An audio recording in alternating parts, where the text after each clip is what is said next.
अल्फाज़ मानी का तफावुत नहीं लेकिन मुल्ला की आजा और मुजाहिद की आजा और अरे शब्द तो एक ही रकम।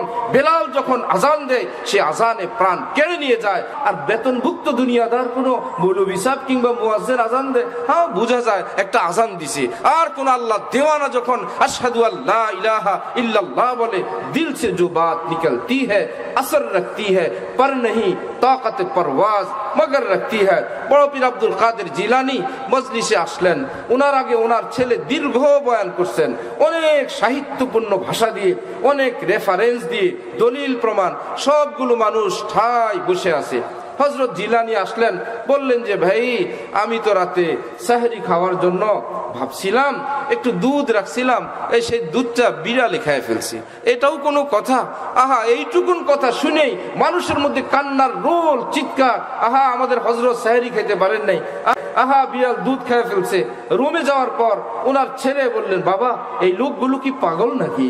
এত উন্নত বয়ান করলাম, একদম পাথরের মতো বসে আছে, আর তুমি বয়ানও করলা না, বললা যে তোমার দুধ বিড়ালে খেয়ে ফেলছে।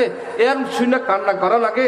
বড় পীর জিলানী বললেন, বাবা এই অপেক্ষায় তো আছি কবে আল্লাহ তোমার দিলের মধ্যে সেই দৌলত দান করবেন। আহা, দিল যদি আল্লাহ ওয়ালা হয়, ওই দিলওয়ালা সাধারণ কথা বললেও এর মধ্যে তীরের মতো অ্যাকশন আল্লাহ পাক দান করে দেন।